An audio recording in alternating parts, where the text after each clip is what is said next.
Hello, welcome. We are live here at the Artistic Recovery Podcast at the 320 Recovery Center. We do blogs, videos, podcasts, coaching. My name is Mike. I'm your host. I'm a therapist, coach, and advocate. Today's guest, which I'm extremely excited about, has worked in both treatment and recovery over the years as a case manager, program manager, and peer recovery specialist. She's a person who's been there, lived through it, came out successful on the other side.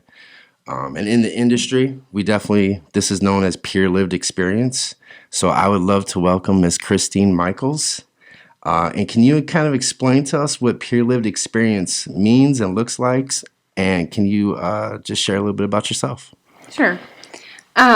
So an easy way to break down the peer lived experience is just that it's a person that has personal experience in recovery from either a mental health condition, substance use disorder, or both. And the way that I fit into this is I do have experience in both of those areas.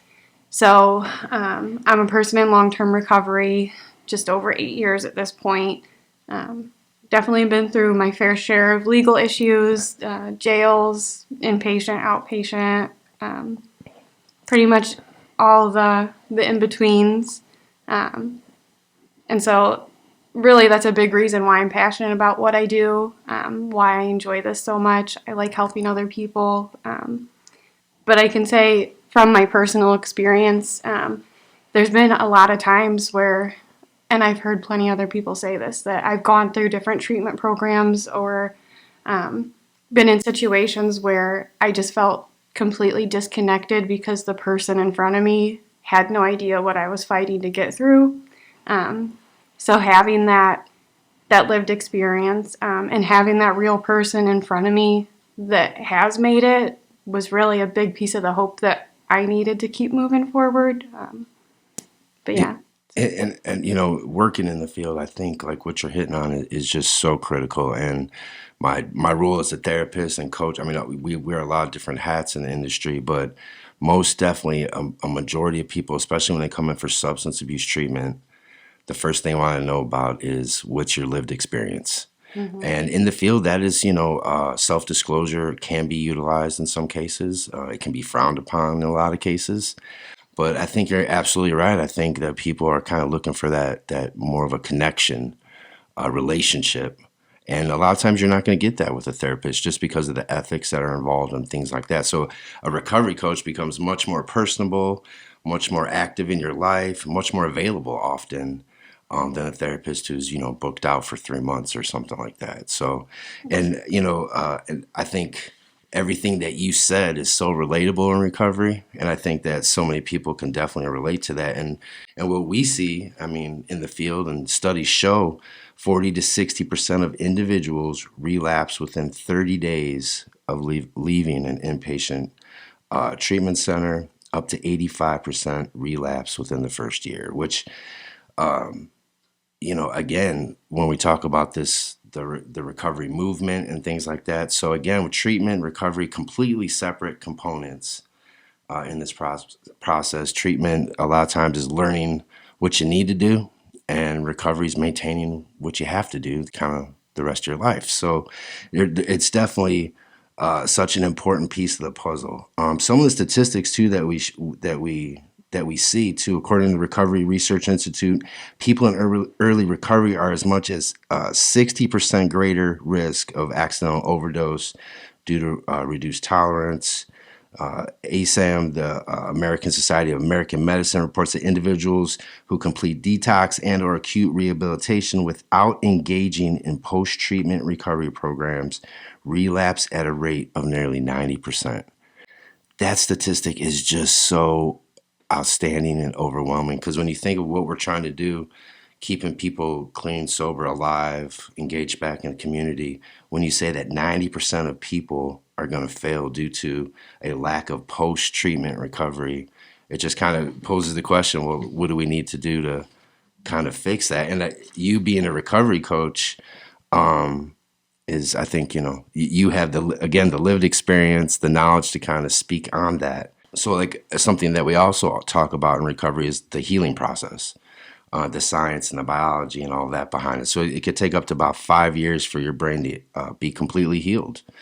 5 years of abstinence, recovering alcoholics has approximately same chances of lifetime relapse, around 15%, as a randomly selected member of the U.S. population. So getting to that 5 year mark, I mean, again, being in a lot of different avenues and treatment, that's another thing most people are really want to know the very first time they come in.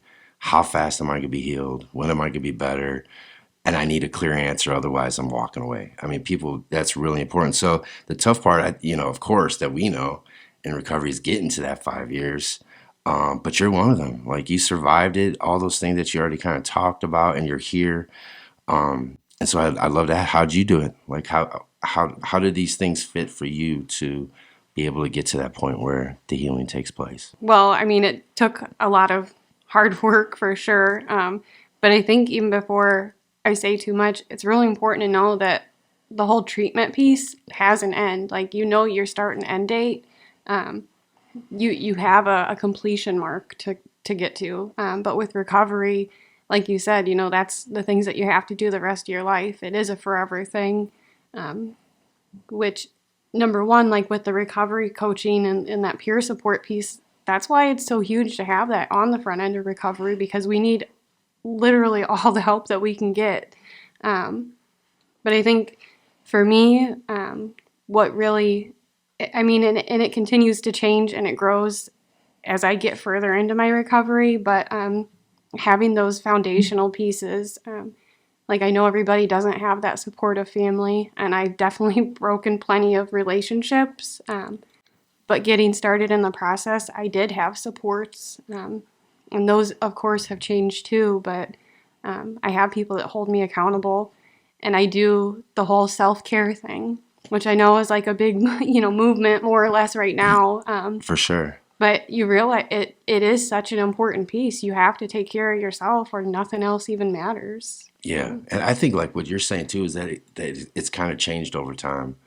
And, something that we talk about on these podcasts, and just here in recovery, is the multiple pathways. And I think it's just so critical, because a lot of times people are going to change in that process. And maybe at first it is nutrition that really has you motivated, and you're getting into that, and then that kind of wanes, and now it's music, or then it turns into art, and then, engagement, or even getting back in, giving back as like a recovery coach, or whatever that looks like in that recovery center. So when we say recovery coach too, and I know just in the field, a lot of people are really confused by that. Like, I know when I talked about it as a therapist, and I talk about, hey, let's add this component to your treatment so it can lead into your aftercare, because this is something that, in treatment, I'm only going to see you for so long. We have to add that piece. You have to have somebody that's going to be there for those 5 years, or whatever that looks like. But people get really confused. Like, I'll say, hey, we're going to get you a coach. I'm like, am I joining a team?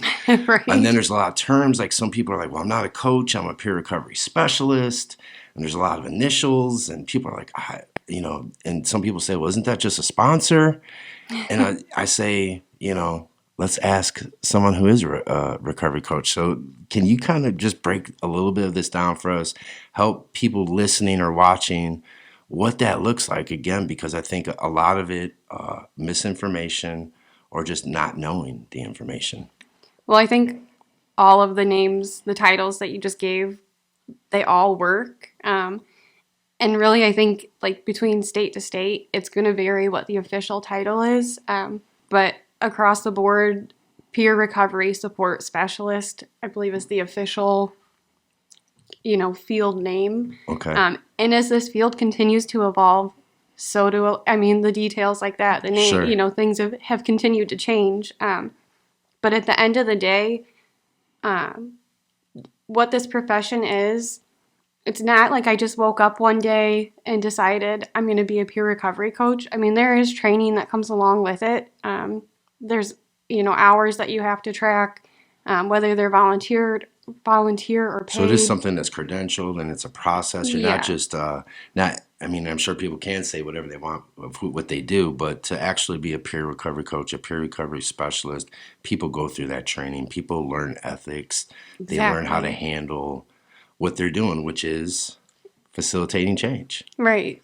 And so, yeah, and like I said, in a nutshell, we're a non-clinical professional that uses like supportive, strength-based approaches. So we're going to build off of that. The goal is not to look back, but to plan forward. So a solution-based, but it's connecting you back with your community or whatever your chosen pathway is. Let's find all the resources that we can. Especially in the front end of recovery, we have bigger barriers, whether it's housing, whether it's, Just all those huge case, really, it almost falls on like a case management role, like housing, finances, legal issues.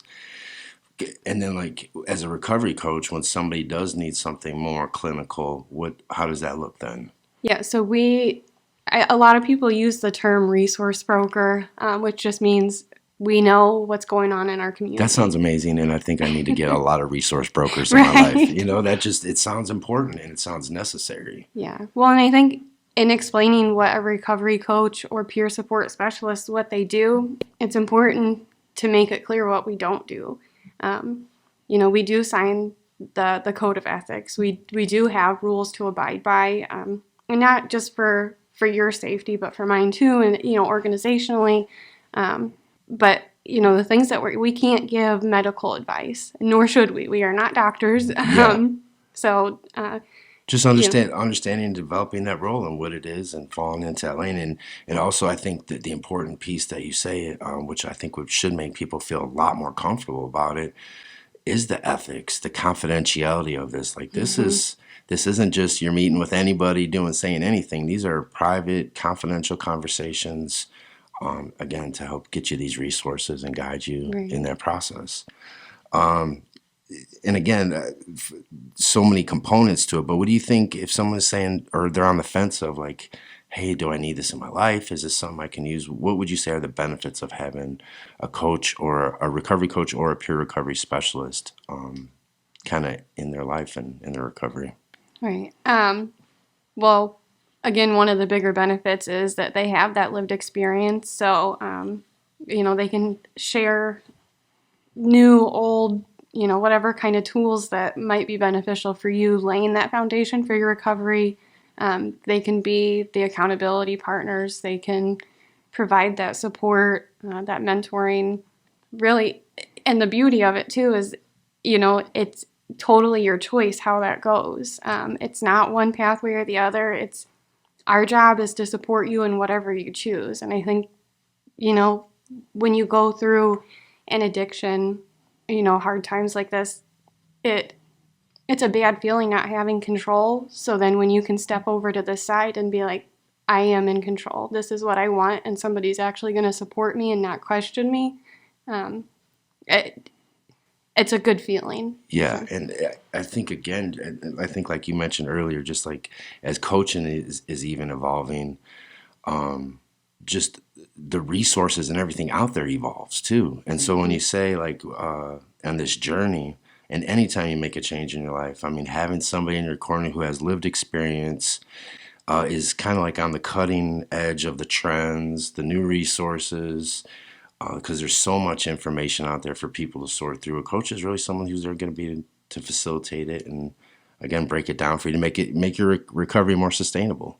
Right. Well, It's easy to throw in the towel when things get tough. So to have somebody walking alongside and, that's their specialty, again, the more help, the better. So. Yeah. And I would say, one of my things, especially in recovery, whether, again, as a therapist or coach, was just never sugarcoating how difficult the journey is for a lot of people. And I think sometimes people walk in and it's good to be patted on the back and it's good to be motivated. But when you give people, again, I think that's misinformation because life's going to happen. It's going to be hard. It's not easy, but there's so many benefits that come with it, and all of that we know of in recovery. So how does this fit with the Artistic Recovery Online? Like, what does that look like for you as a peer coach and the roles there?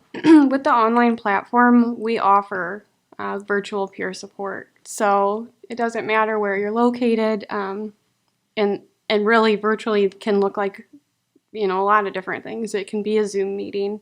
It can be a Microsoft Teams. It can be a phone conversation, a phone, texting. It can be whatever you want it to be. And again, back to that confidentiality, it is 100% confidential. We do follow HIPAA compliance. We want to make sure people feel safe, but we want to make sure that they can get the help that they need too.